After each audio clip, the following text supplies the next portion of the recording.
Hi everybody, welcome to In Air's Kitchen. This is our 9th episode, so we're going to have 2 weeks under our belts. It's not the 10th episode because we took Tuesday off for Brooke's birthday. You guys don't see Brooke because she's behind the camera, but we had a really fun time on Tuesday. We are going to make tortillas today. So this is something Violet really loves to do, and she was excited to share with everybody. And I thought that was a really great idea, and I thought we should have some yummy things with the tortilla. One of the things we love to have with tortillas is roasted vegetables. So we're going to talk a little bit about roasting some vegetables, some really simple techniques for that are really robust and delicious. We're also going to make some salsas because that's delicious with the roasted vegetables. So we're going to be able to make some tacos at the end of this. And we're going to make some refried beans to go with it all. So it's a little bit more ambitious episode. We're going to cover a lot today, but we'll try to make it as clear as possible. And these are all pretty straightforward things to do. They're all really simple recipes, so there's a lot of different pieces we're putting together today, but they're all, each one of them is pretty simple. So just going through the ingredients list, and we'll post all the recipes after the show's over. For refried beans, we're going to use pinto beans. So I have them right here. So you need to have these guys cooked before you start what we're going to show you today. And that can be done, if you have pretty fresh beans, you may boil them really hard for maybe an hour and a half or so. If you have a pressure cooker, that can go even faster. If you soak them the night before, it can go even faster.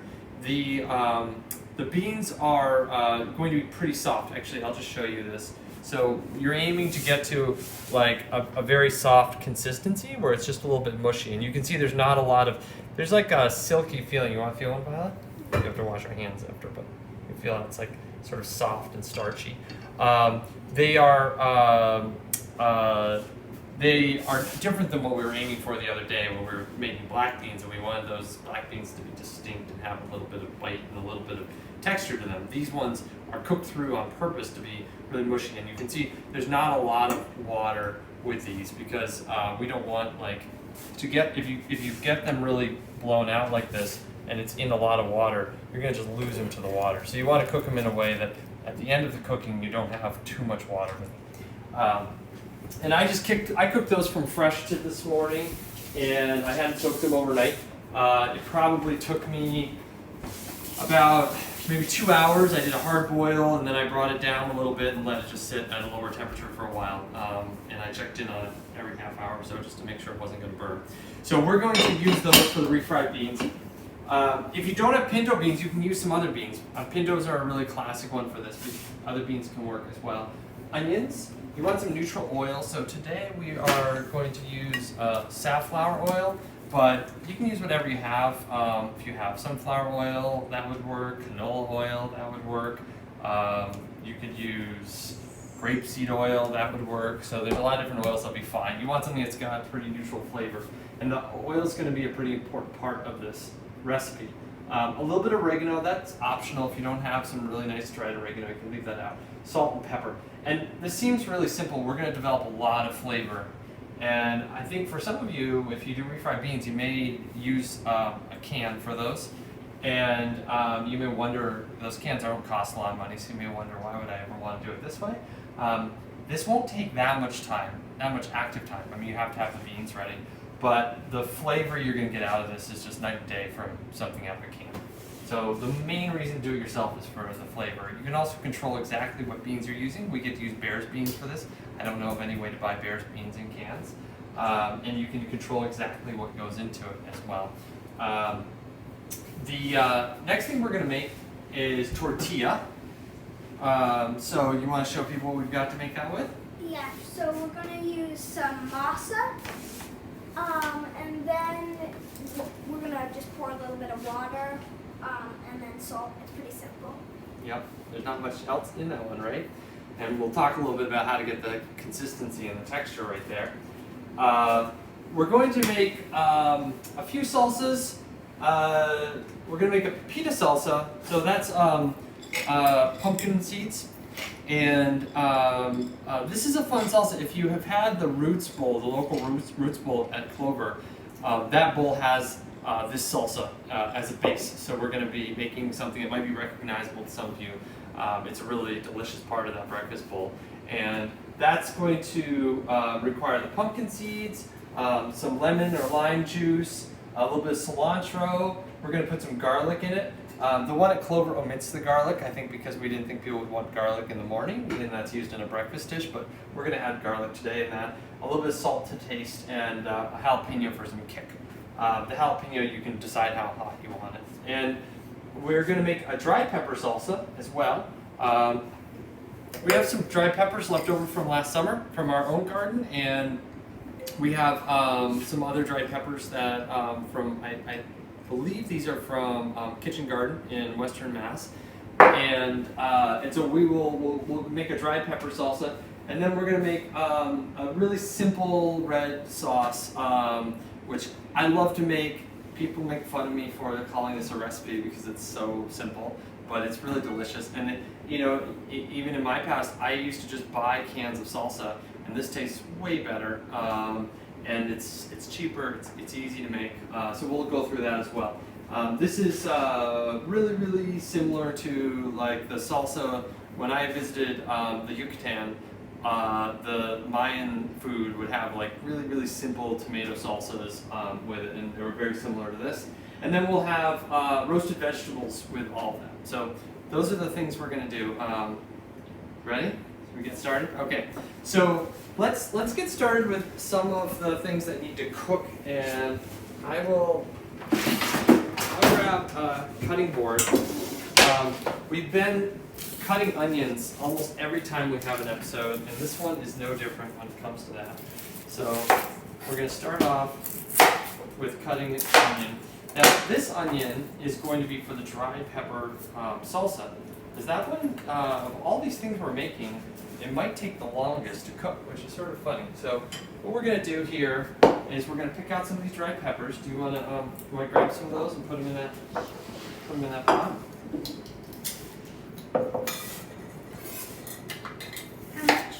How much? Put them all in. Yeah, throw them all in there. That's great.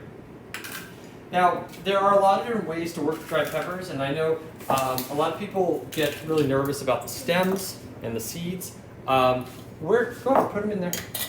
Yeah, it's fine. We're going to make these without the stem, so I'm pulling the stem off.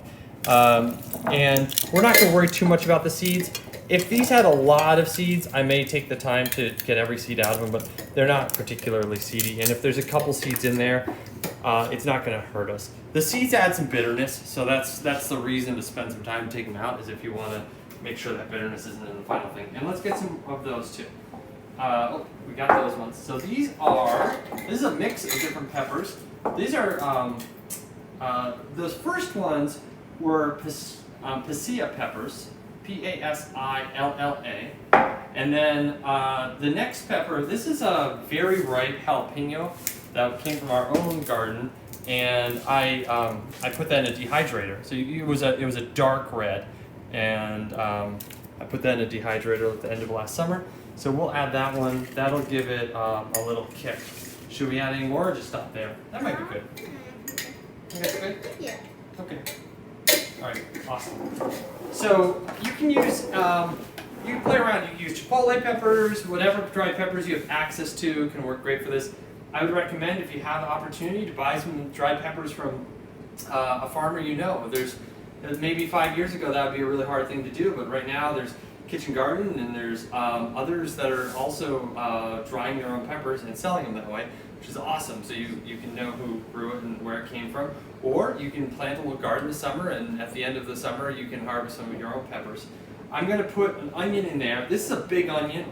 If it was a smaller onion, I'd put half of a whole onion in. I'd peel the skin off, but in this case we're just going to put a quarter in there because it's a pretty big onion. And so what we have in here then is the dried peppers, and we have the onion. And we could add a little garlic in there if we wanted. We could add some other spices in there if we wanted, but we're going to keep this pretty simple. I may just put one more pepper in. This is I think this is a cayenne pepper, also from our garden. We'll throw that in. That'll bring a little different kind of heat. All right.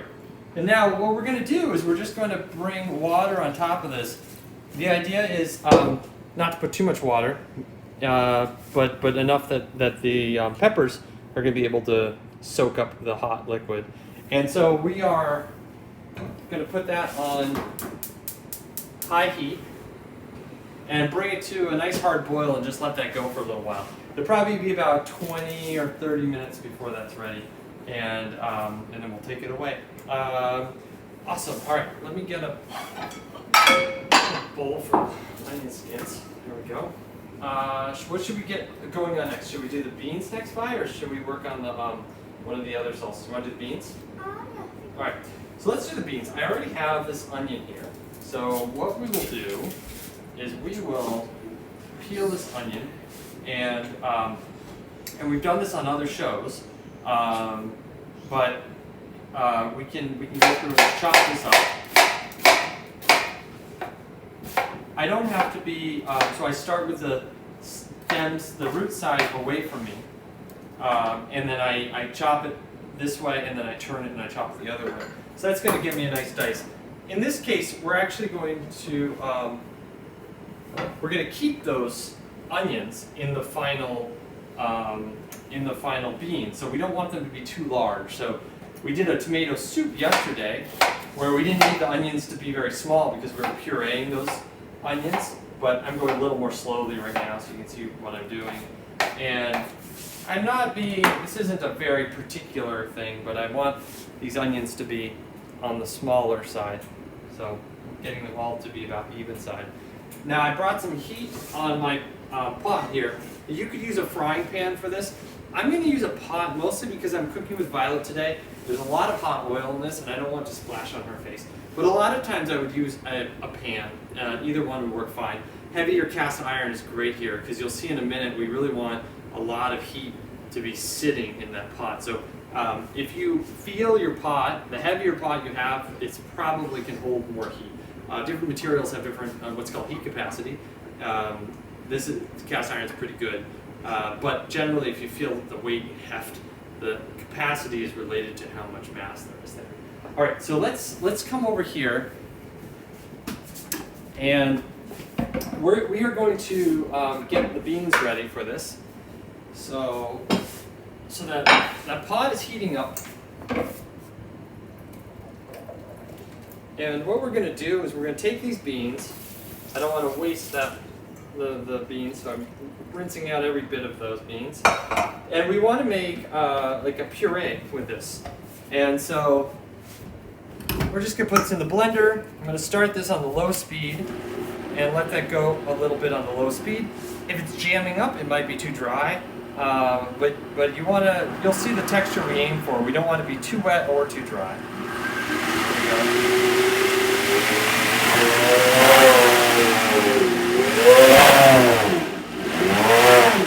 And some people like their beans a little bit chunky, or they like some variation. Some people like them super smooth. They will get a little bit more smooth as we cook them. I like them to be pretty consistent, so I'm gonna.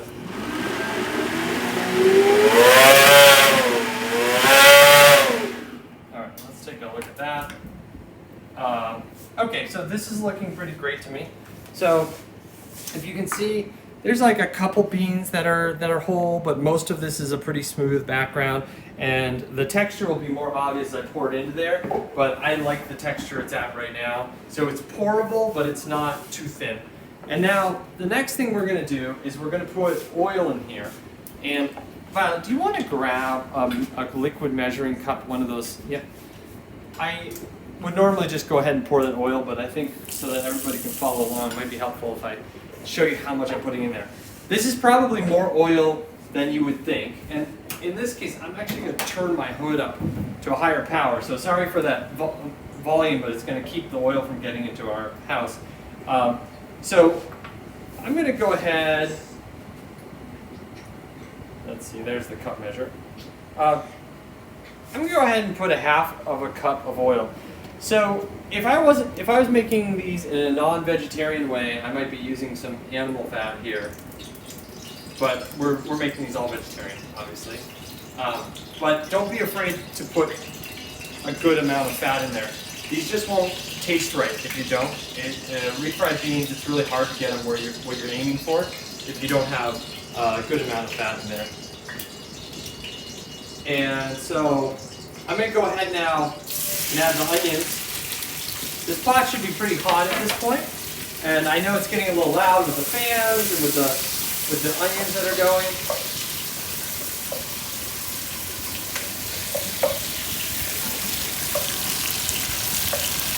And I'm just using the same spoon I was using over there with the beans.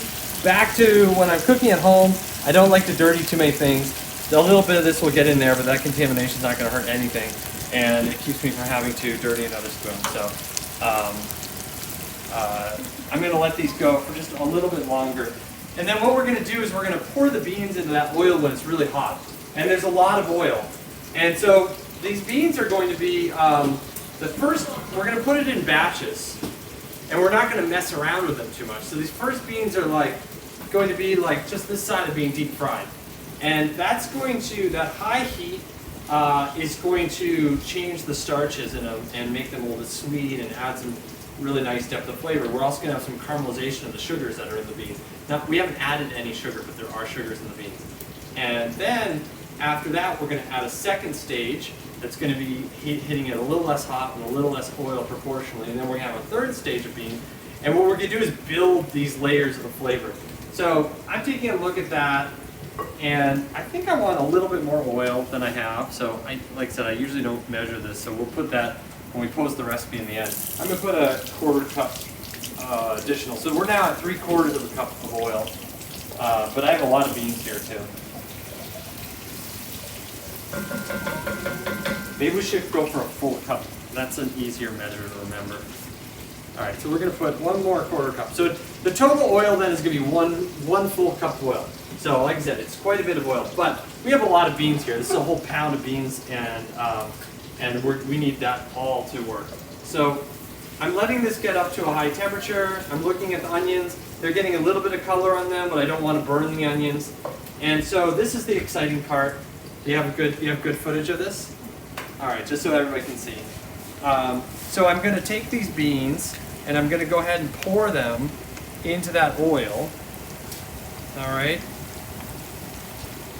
And that looks pretty good. Now these are actually getting a little bit thicker than they felt in the blender. I think what's happening is they're probably absorbing some of that water. Probably some of the fiber has been freed up as I blended it, and it's sucking up some of that water, which is fine. I'm just gonna add a little water to it and hit it in the blender for a second to make it a little easier to pour from the next batch of beans. So I'm just adding a little bit of water like that. That was maybe 1/4 of a cup more of water, and I'm just gonna bring it over here.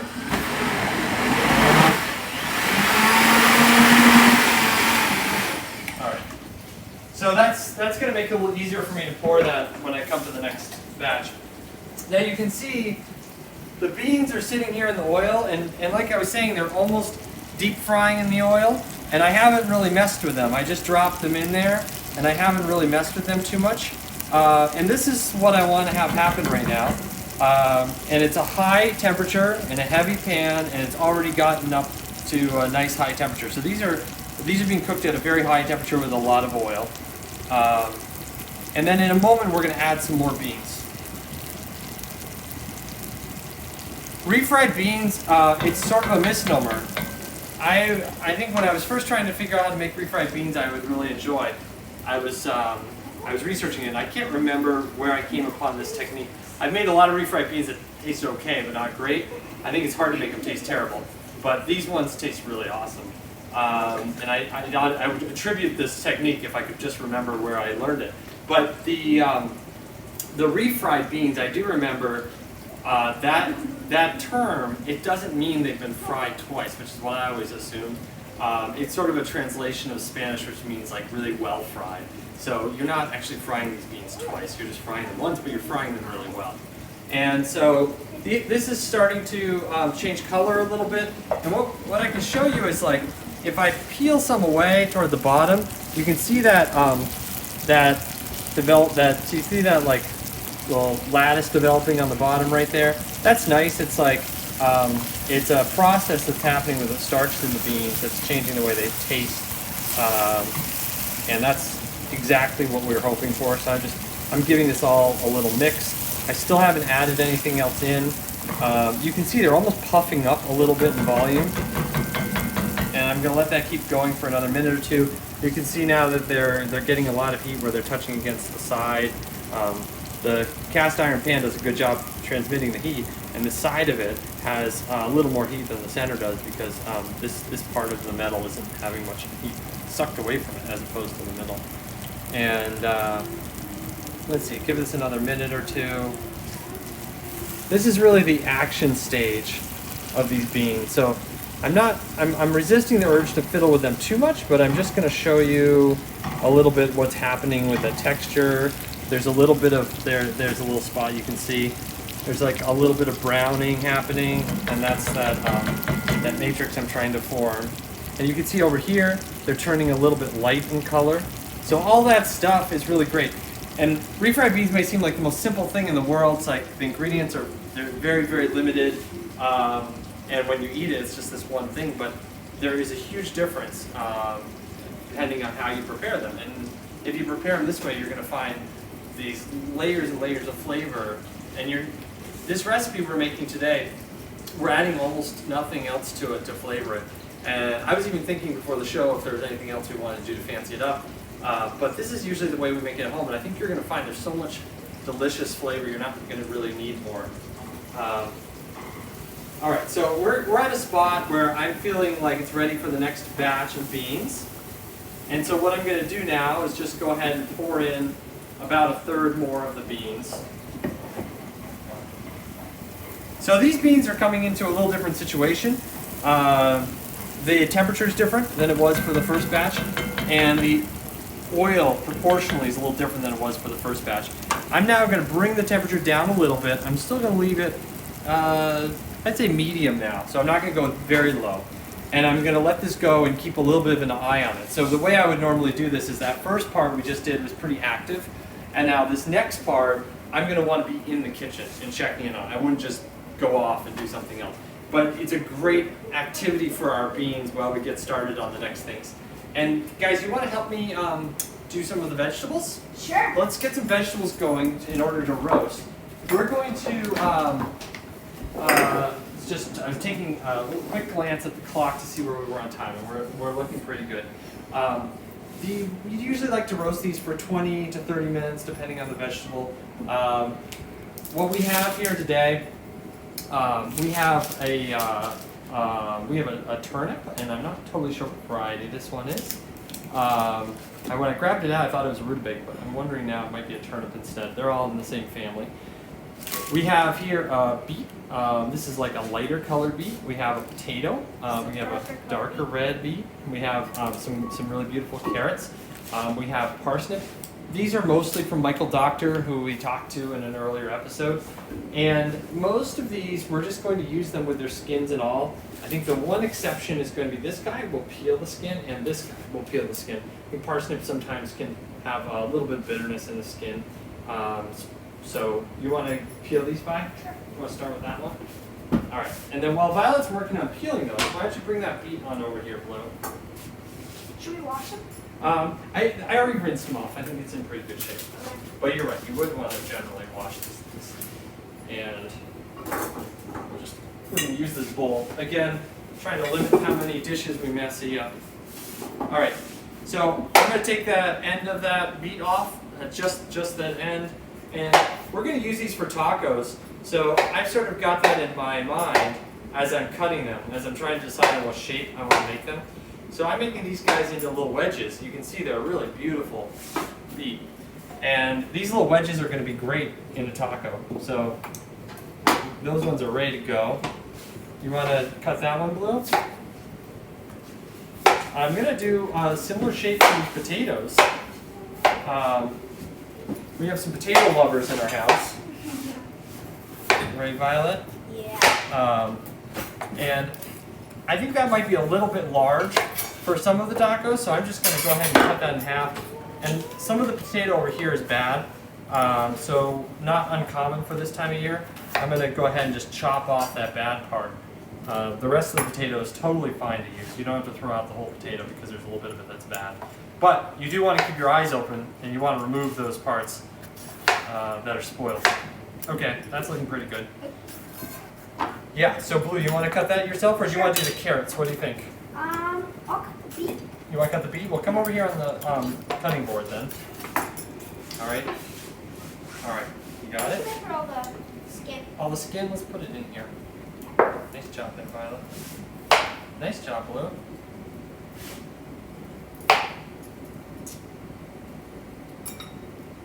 Yeah. That might be pretty hard to do. You want me to help you break it in half? Yeah, it's Here. pretty. Yeah, it's a pretty big beet. All right, so we'll come. And Blue had the right motion. I was bringing a bridge of my fingers and coming through it with the knife. And the beet is a pretty nice, big, tough. All right, do we like that as a shape for these, Blue? Does that look pretty good? Yeah. All right, so we'll put these, you know, I'm looking at those and thinking it might be a little bit too much beet for somebody. So I'm just going to make those a little bit smaller. And there's not a real rule to the shapes of these vegetables. You can roast vegetables using this technique for anything. You can have them as a side dish. You can put them in a pasta. There's a lot of things you can do with roasted vegetables. And I would just think about how you're going to eat them. They're all going to cook at a very high temperature. And so the size of these vegetables is not something I'm worrying about. Some of them will be a little more cooked than others, and that's fine. They're all going to be really delicious. And so you can see these smaller carrots, I'm just putting those in whole.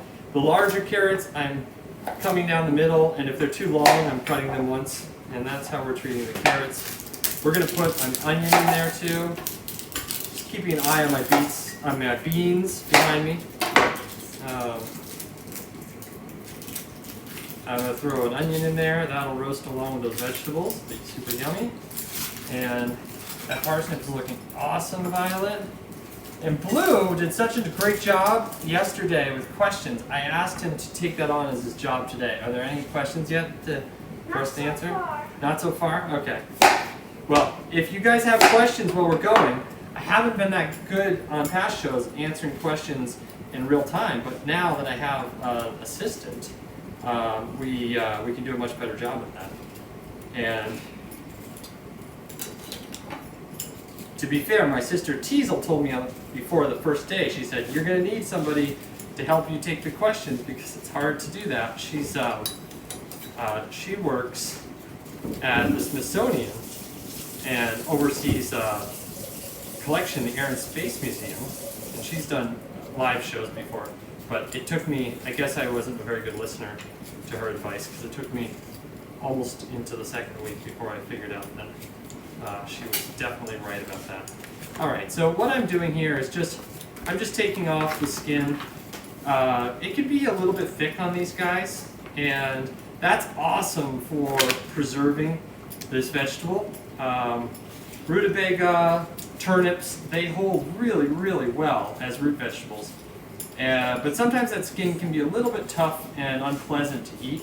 So while we do like to generally eat as many of the skins as we can, we do make an exception for rutabaga and turnips, and we'll sometimes skin them. So there we go. And definitely, if you're working with a conventional one, like from the grocery store, they often have like wax. They've been dipped in wax. You definitely don't want to eat that.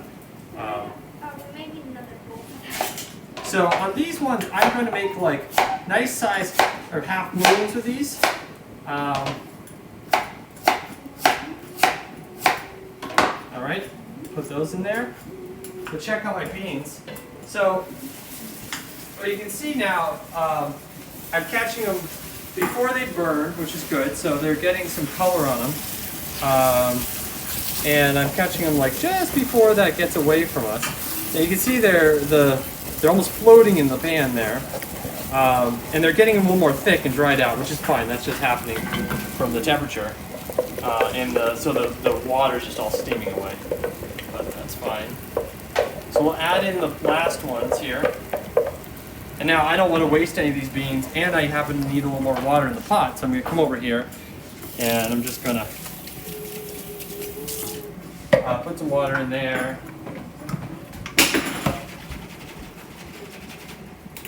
All right, so that's, I can capture most of the beans there.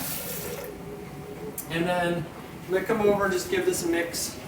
At this point, it's a little bit loose, and that's great. That's like where I want it to be.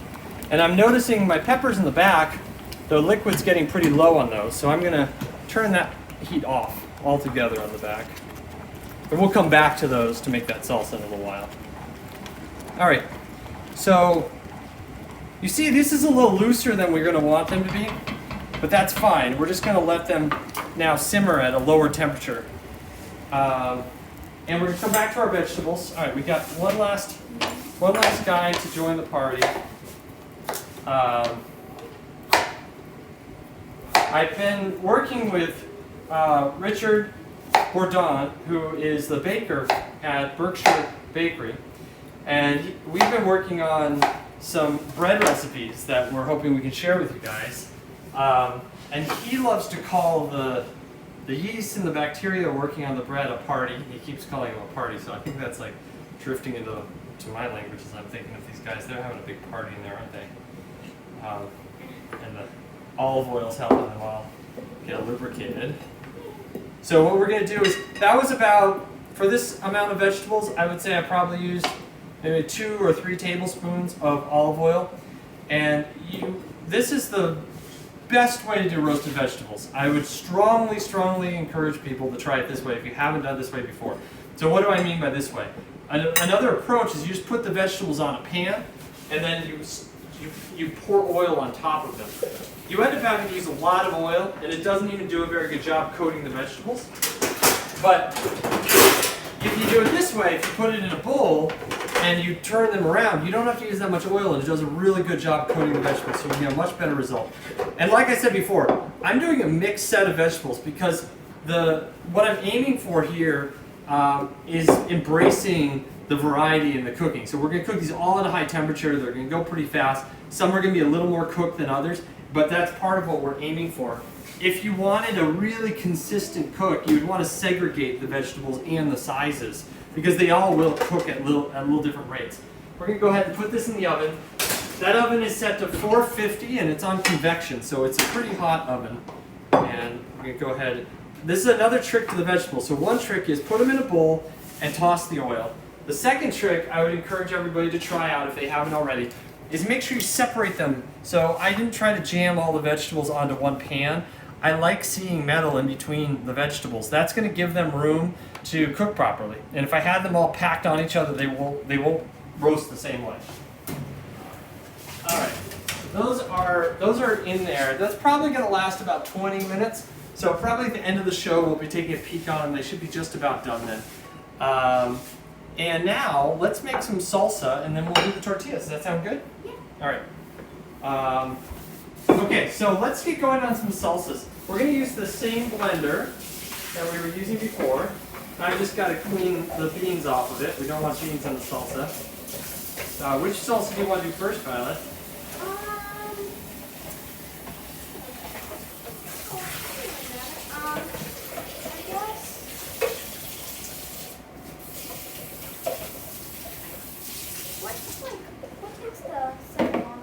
Second longest?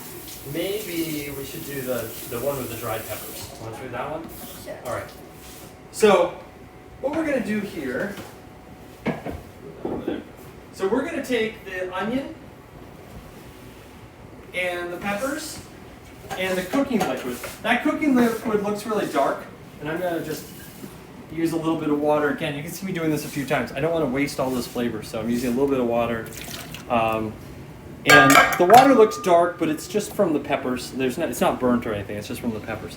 So I have the dried peppers in there, I have the onion in there, and we're going to add a little bit of salt to this. I'm going to try to go a little bit short on the salt, so I may need to add more at the end, but I'm going to add a little something to get started, because I know I'm going to want some salt in there. I'm also going to put some brown sugar in there. So this is this one's going to be a little bit sweet, and let's see, I should probably measure it. Can you grab me the dry measuring cups there, Violet? These, Yeah, measuring spoon's good. Let's do that. All right, let's do it with a spoon. So we're gonna do, let's say two tablespoons of brown sugar, and then I'm gonna add maybe a teaspoon. I'm using cider vinegar, which I think will taste pretty good. It's probably not a traditional Mexican flavor, but it'll probably taste pretty good with this. You could use other kinds of vinegar. And we will give this a go on the blender. All right, we'll have this at low speed. And we're gonna just let everything mix up there a little bit. I'm gonna turn that up.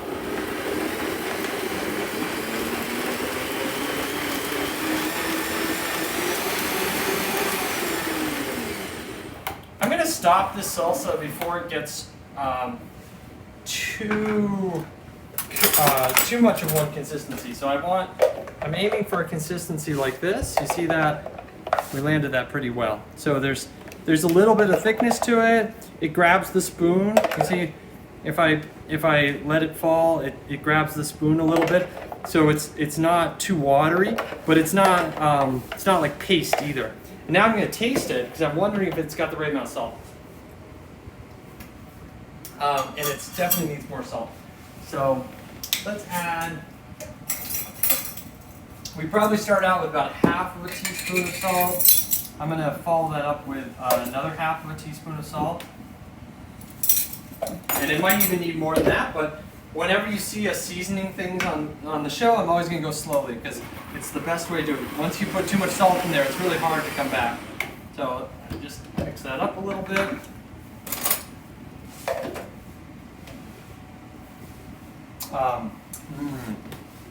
It's getting really yummy. Want to taste that, Vi? You want to taste it, Flo? yeah.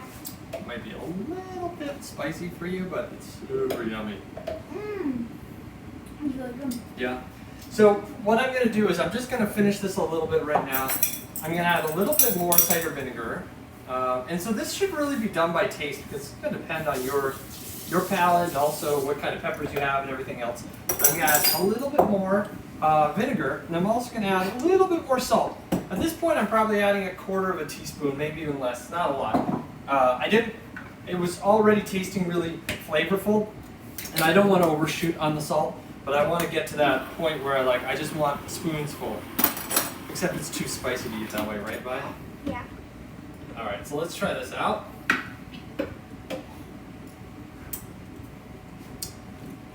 It's really yummy. You want to try again? You gotta wash your spoon. I will.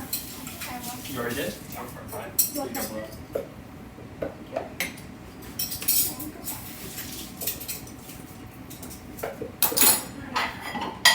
Super yummy, huh? Yeah. All right, so that's the first salsa that we made. And I'm just giving it, the blender a little shimmy as it's coming down there because I want to get as much of that flavorful stuff out of it as possible. All right, so we're looking at the time. We're looking pretty good. This is definitely the most things we've made on the show before, so I wasn't sure how the timing would work out, but I think we're all right. We're gonna now make the Pepita Salsa, and this is probably going to be it's probably gonna be a little challenging for everybody. I'm gonna make it right into that blender without washing it out, and that's because the flavors of this salsa are gonna be complemented with a little bit of residue that's still on there. But if you make this to this recipe without that in the blender, it's also gonna be really, really delicious. Again, I like to conserve all those flavors. You know, there's a lot of work that went into those peppers growing in the garden and getting it to this place. So if I can use that in the next thing, I definitely want to. So these are pumpkin seeds. These are, you can see they're like a green style pumpkin seed called Pepita. And I'm going to put a cup of those in there. We're also going to put some garlic in with these. I've got a head of garlic here. And what I'm going to do with the head of garlic is very simple. This is all going in the blender. So I really just need to get all the skin off this garlic. Hopefully I can do that pretty quickly. So I just broke the cloves away from the stem, And I'm going to hit it with the heel of my hand and the knife. And this is going to, you just want to be careful not to hit your blade when you're doing that, but it's a really nice tool for peeling garlic. And we're going to pop these guys out of here. Let's do 3 of them. Does that sound good? Yeah. Alright, so we'll put 3 of those in there. I've got a jalapeno. These jalapenos look a little bit rough. That's because they're like self-isolation, but they're not rotten. They'd have a little different coloration if they were. They look fine. Now, a little trick with peppers. The heat of the pepper is in this part right here. So this stem, like right there, that's where the heat is. So if you want the fruity flavor of the jalapeno and you don't want too much of the heat, then you just want to scrape that out. Okay, so the seeds have a little bit of heat, but most of the heat is in these veins. So if you want to limit the heat, you want to take those out. I'm going to do a very rough chop with that because it's going to be blended. So I've got that in here, and then we're going to put some lemon juice into that. Alright, so I'm just going to go ahead and cut that lemon. A little trick, I did this, I think, without even saying it, but you roll a lemon a couple times before you slice it, you break up some of that interior. It helps you get more of the juice out of the lemon. So it's always a nice trick with lemons or limes, just roll them a couple times before you cut them open. So I got one half there, second half here. So that's going to provide acid for us in here. We're going to put a little bit of salt in there too. You want to put a teaspoon of salt in, Violet? Sure. And now I'm going to get some cilantro. So again, we'll post all these recipes on the website for you guys, so you can find out exactly how we did this. But I'm going to take these. This is a full bunch of cilantro, and so I'm taking about half of a bunch, and half a bunch, maybe like 8 or 10 stems. And I'm gonna put them in there, stems and all. So I don't need to remove the stems. That looks awesome, Violet. Get it in there, perfect. All right, and then we're gonna put a little bit of sugar in there, not a lot, but just a little bit to help balance the tartness. Let's do a teaspoon of sugar as well.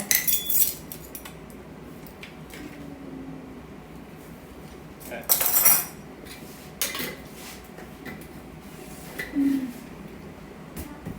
This is a really, really fun salsa. It ends up developing a super creamy texture. I love this salsa, and it's pretty easy to make. The main thing to have is those pumpkin seeds. If you don't have those in your pantry, I recommend getting them. They hold for a long time, and it's a lot of fun. There's other things you can do with those as well. So I put this in low setting. I'm going to turn it on.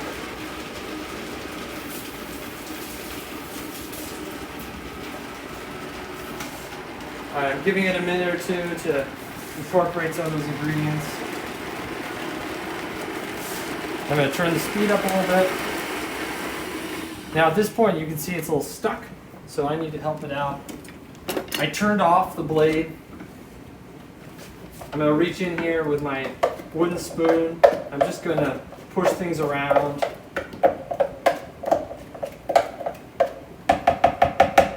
Try to pack the ingredients around the blade a little bit more.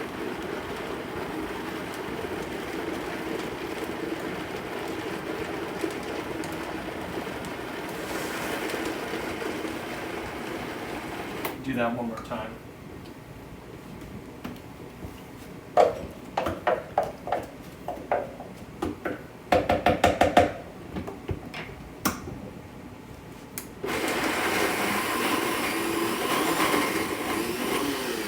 And now I'm going to add a little bit of water in there. I don't want to add too much. I want to keep this salsa, I want to keep some texture and viscosity to it.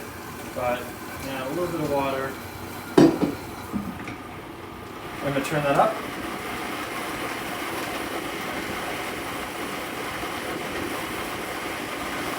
So I can see it in there. It's almost like a paste right now. I'm going to add a little bit more water.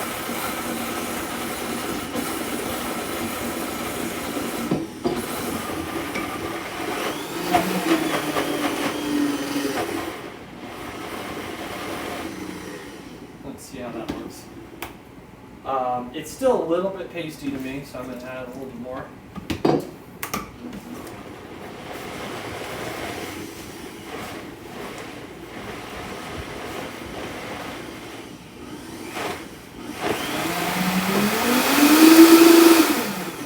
Alright, so we can bring it down and take a look at what we've got here. So I'm going to take a little taste of this. It should be creamy and like really satisfying. It's got like really nice acid. The pumpkin seeds bring like a grounded or toasty note to it. Really, really yummy. This is a little thicker than what, if you had that dish at Clover, it would be more watery than what this is, but that has to do with what I'm trying to do with this and what I'm aiming for. So let me get a little bowl to receive that. Well, let's go ahead and, what do you think, Blue? Really good. Super yummy. It's it has like, it's hard to describe. It has a lot of depth of flavor, some really, really yummy flavors. This is going to be a hard one to keep from just eating, huh? Yeah, I like the lemon. Yeah. Yeah, we use lime in the recipe at Clover. I didn't have any limes. Limes and lemons don't taste exactly the same, but you can often substitute one for the other without any harm.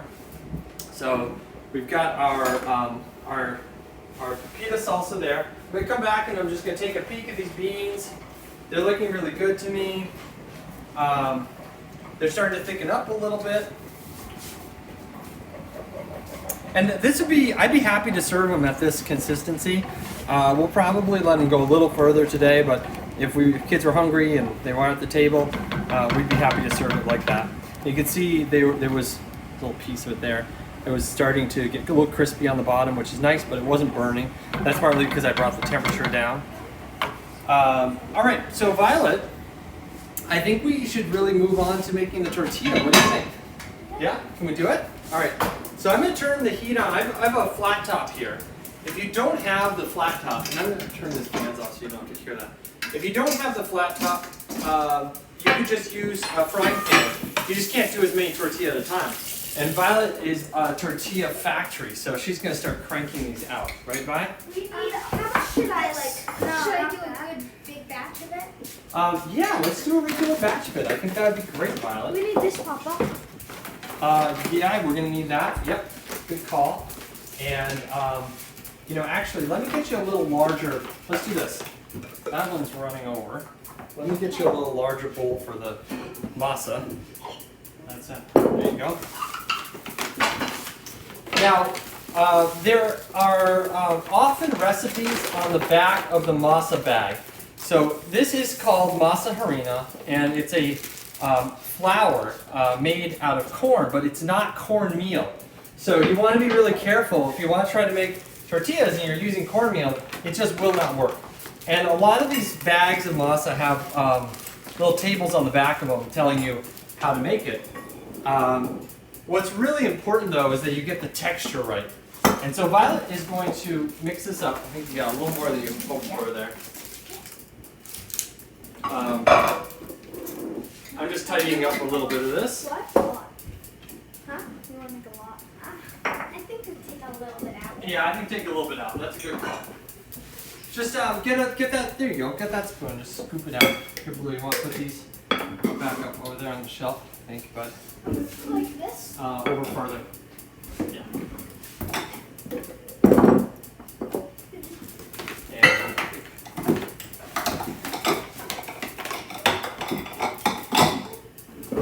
Alright, so what Violet's doing is she's measuring out some of the masa into a bowl. And this masa is from a farm I found in California. And there are, you can also get masa from your grocery store. So sometimes we use the masa from our grocery store when we run out of this. This masa is organic, which I like. The one at the grocery store is not. And this company makes different masa. This one that we have is a blue corn, so it's actually a fun color in the end. And Violet loves purpley things. So this is one's a lot of fun. Where's the salt? Where's the salt? Oh, I put it back up. Good job, Vi.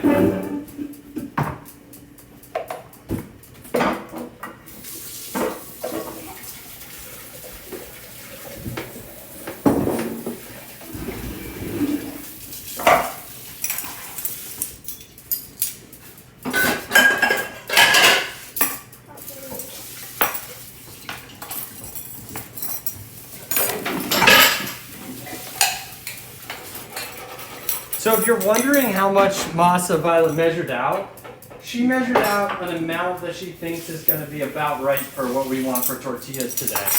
And what we're going to do is we're going to judge this recipe mostly by the consistency of the water we add. But what I would say is if you're following along at home, if you're making this for, say, 4 people, depending on how hungry you are, you may end up using like 1 or 2 cups of masa. Right? Should I measure out the water or should just dump it in? Just put in what you think is the right amount. This is good. And so she's going to add a little bit of water in there. Want to add a little more? That's good. And we might even need more masa flour, because that might be, well, we'll see what happens. So you want to stir it? So Violet's going to stir this around until it forms like a ball. And so what we're going to look at is like, is it sticky? If it's sticky, it has a little too much moisture. If it's crumbly, then it's got not enough moisture. And so what we really want it to end up doing is like we want it to stick to itself. And so as we've added the water, it's still going to take a second or two for the masa to soak that up. And masa is actually super nutritious. So cornmeal is not very nutritious. So what we're doing now is I'm just checking this consistency because it's going to be really hard for Violet to make these tortilla if we don't have the right consistency of the masa. So I don't want it to be sticky. So you see as I'm touching it, it's not sticky. I can stick my hand. And it would rather stick to itself than stick to other things. So I know that because when I'm rolling it on this bowl, it's picking itself up, which is really great. And I'm wondering if it's just, see there's a little bit of sticking on my hands. So I'd say let's add a little bit more. A little bit more masa. So it's sticking to itself, but it's sticking on my fingers just a little bit. So we're going to add a little bit more flour to it, not a lot. Okay, yeah, about half that now. Let's try that. A little bit more than that. There you go, let's try that. So we're going to mix this in.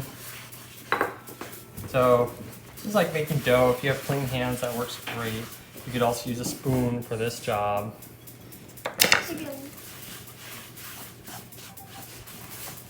You think we went a little too dry? Yeah, this is good. We're getting to see. So this is a little bit flaky now. Yep, why don't you add a little bit of water? There, let's try that. A little bit more, you think? Maybe, Yeah, a little bit more. A little bit more. That's good. Like that. Okay, so we're seeing it come together again. And it's liking itself better than it's liking the bowl. It's not crumbling up. And hopefully this time, it's not going to be sticking on my fingers too much. Let's see what we got here. All right, so this is like a little less, I don't know, clean part of my hand. I'm not getting any on there. So it's actually in a good spot right now. All right, Vi. You want to set up right here, and so you do the press right here. So there's a lot of different ways to press tortilla. You can use a rolling pin to do this, or you can use one of these tortilla presses. And what Violet's doing, you go ahead. So this is a very simple tortilla press. They're relatively inexpensive, and what she's doing is she's working with a Ziploc bag. So when this gets used too much, we'll just replace it. There we go. When this gets used too much, we'll just replace it with a new one. And what she's doing with the Ziploc bag is she's setting it up right there. She's taking the ball. If you can imagine the center, if you put the ball in the center, when you come down, it's going to get pushed a little bit that way. So she's going to put it just a little bit off center, closer to the hinge here. Yep, that's awesome. And she's making a size that's like about the size of a walnut. She's making these a little bit on the thicker side. She likes them this way. You can make them a little thinner if you wanted to. I like them this way a lot too. So they have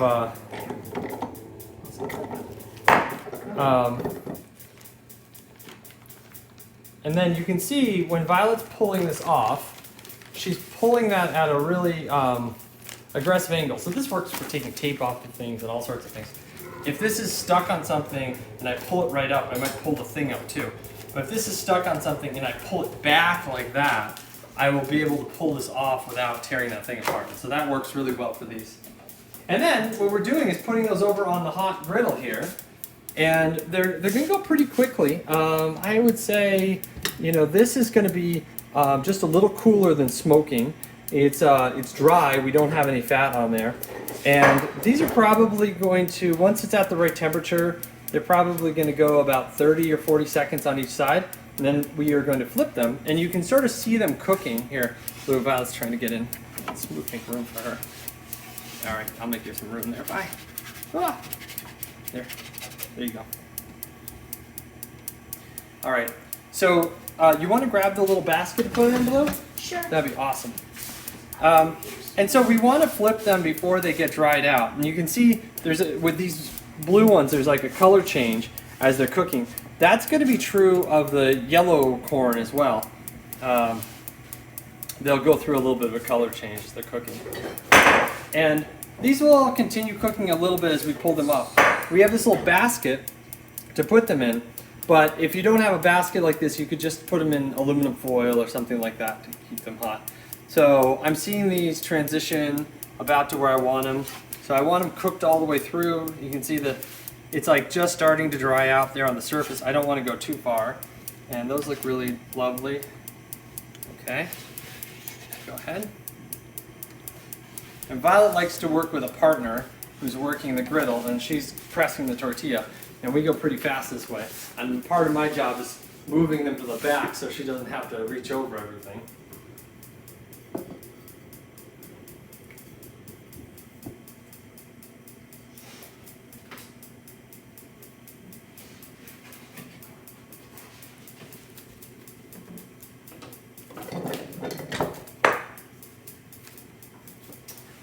And a fun thing about making tortilla at home, one, the flour is really inexpensive and it keeps for a long time. And you can buy whatever flour you want to use if you make these yourself. Second thing is you can have fresh tortilla whenever you want. So you don't have to anticipate, you know, your needs because you just have the flour there. A third thing that's really great about making tortilla at home is you get to choose what size you want them and how thick you want them. So you might want a really thin tortilla and you can aim for that. You might want a little bit bigger tortilla or a little bit smaller tortilla. And because you're making yourself, you can make it any way you like. Nice job. All right, I'm gonna flip this one here. That one in the back looks done to me. I'm going to check in on our beans really quickly. They're moving along really nicely. Looks great. I'm going to take a peek at our vegetables. Oh, they're looking really nice. So let's take a little shot of that. So I'm seeing some color forming. They're not burnt, which is great. That color's awesome. I was looking for that. You can see them bubbling up in some areas.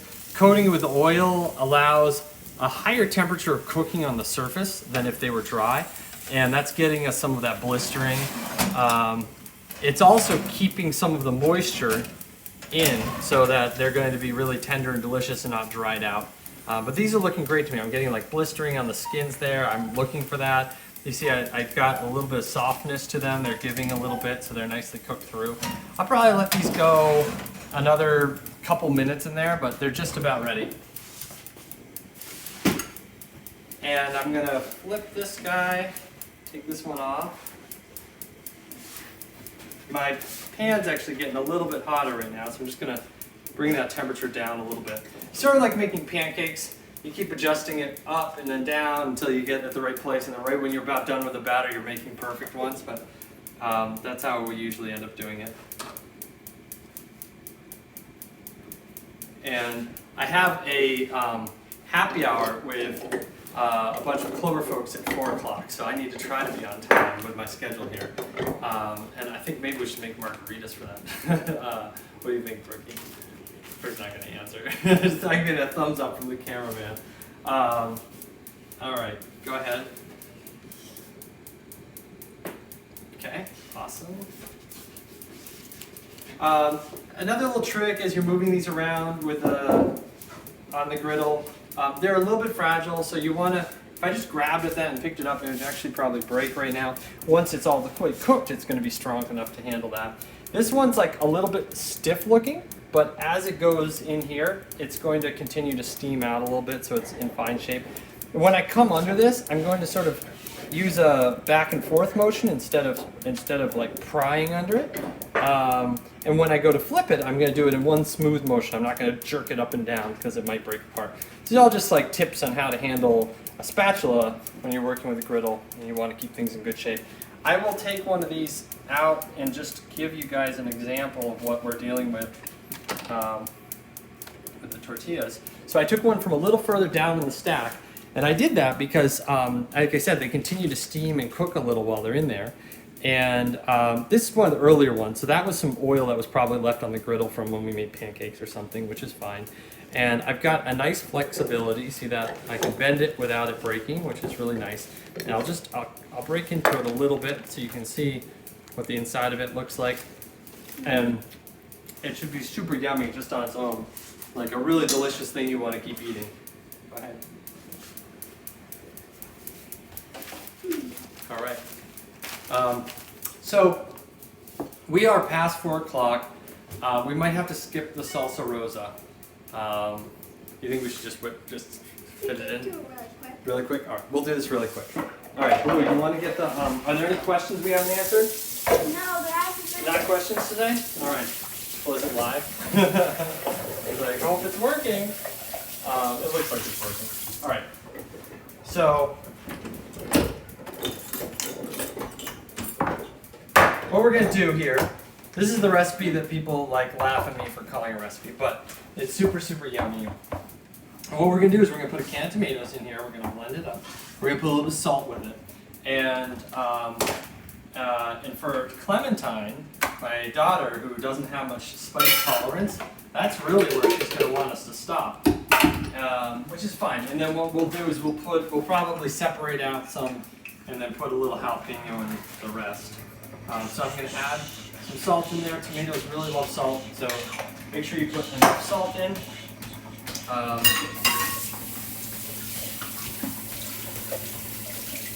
This time I'm rinsing out the pepita. It looks like there is a question coming, so I guess the questions are working. Here we go.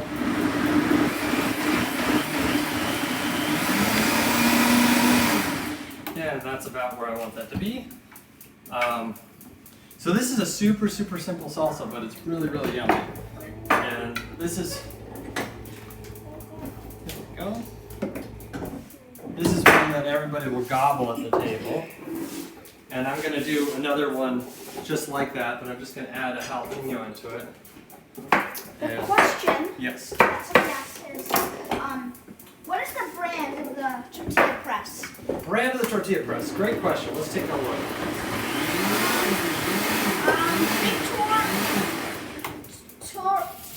Victoria. I think it was a gift from a while back. Victoria.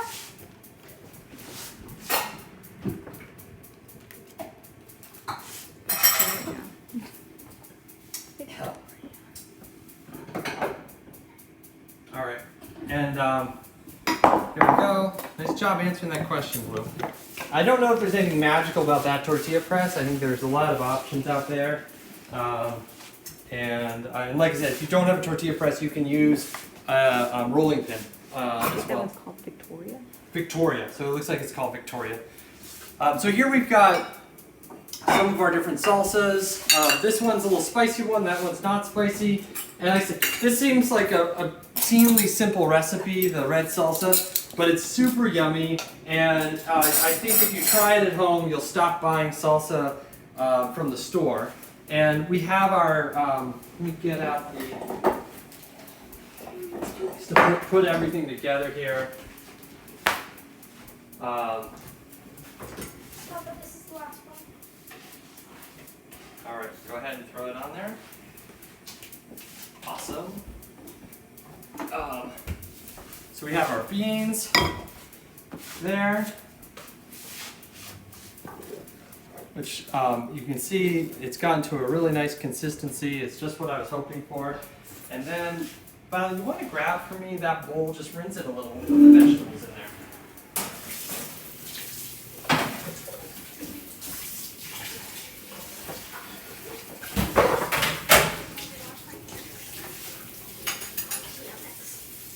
A really nice trick if you're doing this in the summertime is put a few tomatillo in with these vegetables, and when they're in the oven they'll burst and they'll create like a very subtle green sauce for all the vegetables, which is really yummy.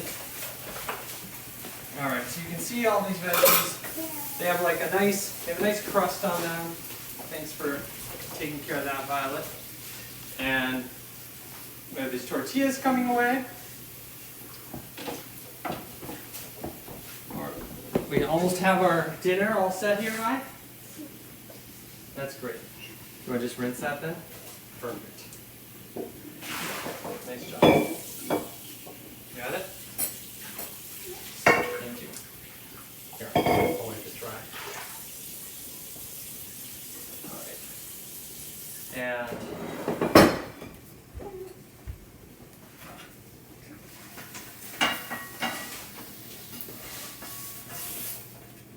if you had old salsa left over from a couple days ago, you could add that and make a little bit of a sauce on these, which would also be really yummy. Or they're great just this way. You could sprinkle some salt on them. I haven't done that. These have no salt on them right now, and that's sort of deliberate. I think that the salsas we have are really flavorful and are going to like complement these pretty well. I'm happy with them just the way they are, but if you wanted to sprinkle a little salt on them, you could do that at this stage. And here we go. So we have some fresh tortilla now, we have some different salsas, we have some vegetables. I think we may just taste one of these just to try it out. Are there more questions coming? People wondering where I am for the happy hour maybe? I don't think there are any questions, they're just... Awesome. So we use these little wooden spoons, which are a lot of fun. And so I might take one of these guys. That looks awesome. I love the texture that develops. And maybe I'll put a little bit of this salsa on there. So good. It looks really good, doesn't it? Yeah. And maybe I'll add a little beet there too. And I might have this with a little bit of beans on the side. You want a bite of it, huh, Blue? Maybe I'll even put a little piece of cilantro in there, a little bit of fresh cilantro.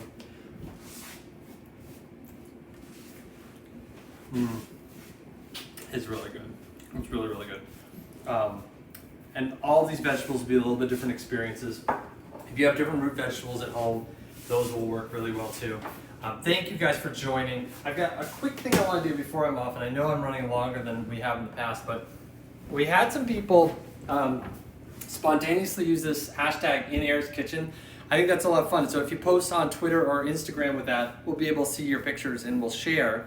And I'm gonna hit a few buttons on the screen for a second. Here, Vi, you wanna? There we go. So here are some really beautiful popovers that Mike made. These are in a muffin tin, so if anybody's wondering how to pull these off in a muffin tin, they look amazing. This is a soup. Somebody made the soup that we learned from Crescent Dragon Wagon the other day, the lentil, Greek lentil soup. Here's some toast. It looks like inspired by yesterday's episode, and we've got a Roman tomato soup and some toast, and then somebody shares a video of the onions cooking, getting ready for the tomato soup as well. So I think that's a lot of fun. Keep sharing, and I'd love to see people's successes as well as your failures. So share everything. We'd love to see it, and if you've got questions, keep those questions coming. We'll do our best to answer them. We're going to be back on Monday. I'm going to make a change to the live time. I think this would be better if it's at 4 instead of 3. So I'll be sharing that with everybody as well, but we're going to be changing the time to 4 o'clock each day instead of 3. Thanks so much. Have a good night.